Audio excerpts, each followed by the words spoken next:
makeup minions? I'm Witte from Witte Artistry and welcome back to my YouTube channel. I turned into a panda today as you guys requested. If you're new here, please hit the subscribe button below to become part of our family and see all the sorts of fun makeups we do here, but let's get into the tutorial. If you like me and like my videos and you feel like giving a little bit of extra support, feel free to become a patron on my Patreon. Alright, blank face, got my panda design. I have now made it a habit to draw out my makeups on a makeup chart beforehand. I just find that the makeup in general just goes a lot more smoothly and it's a lot easier to translate an animal face onto a human face once you've already done it once, and paper is the most feasible and fast way to do that. All right, I stuck my eyebrows down with washable Elmer's glue. No, it does not rip out your hairs. You just get in the shower and bada bing, bada boom, it's back out. And then I drew the panda black spots just with a eyebrow pencil.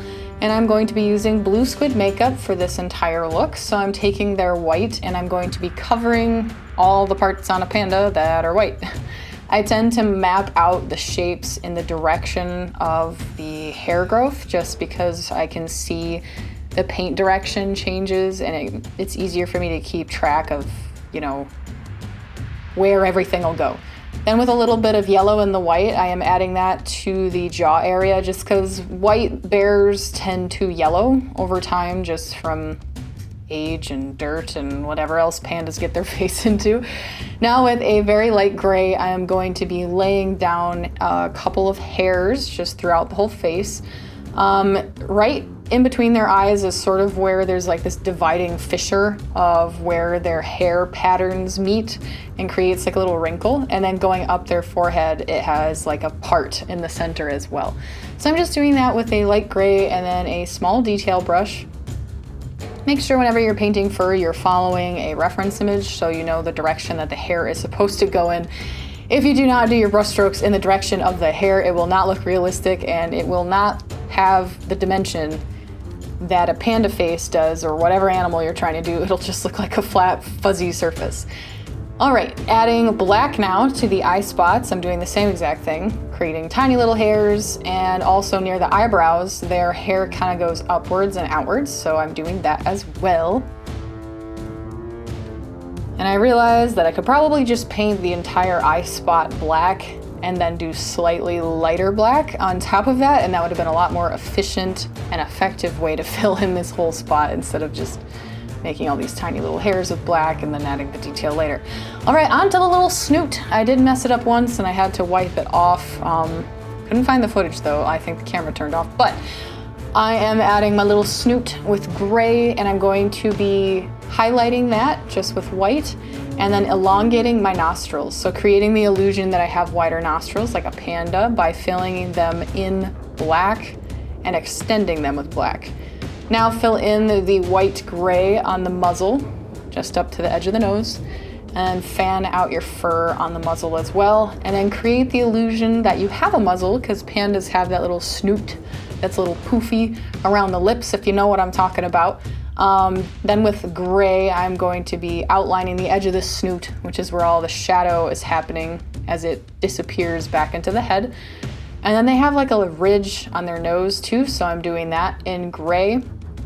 And I added just a little bit too much yellow and I was having some blending issues, so I'm using a wet brush just to kind of lighten things up in the jaw area. And now I'll be using that darker gray and just kind of going in everywhere that needs a little more dimension and also the areas that catch more shadow.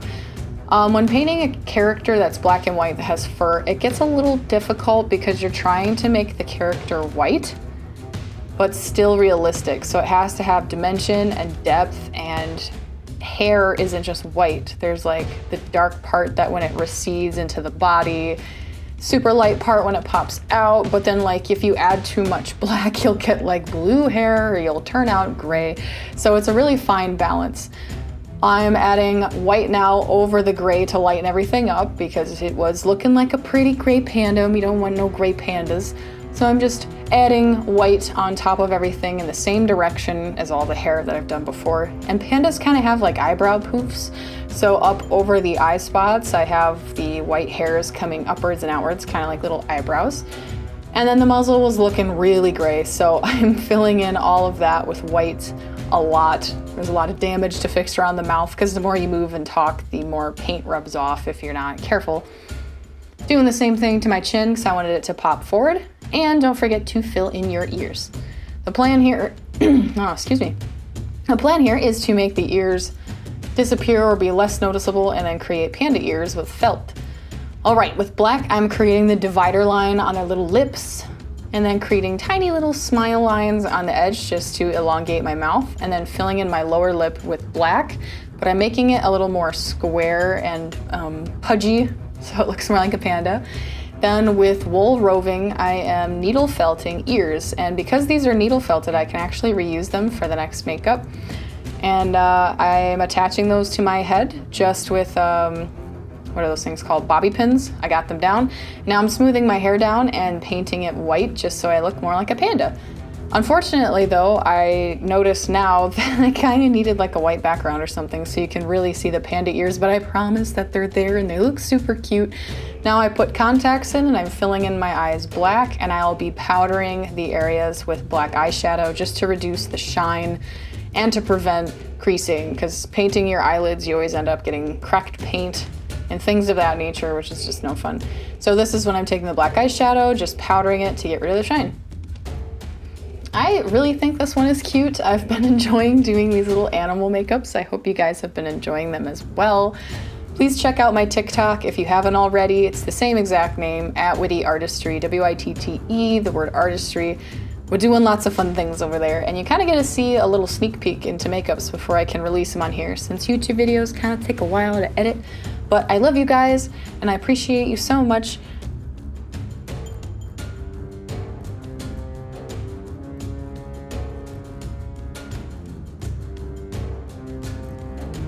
Thank you guys so much for sticking to the end. It means so much, and I really hope you enjoyed this as much as I did making it.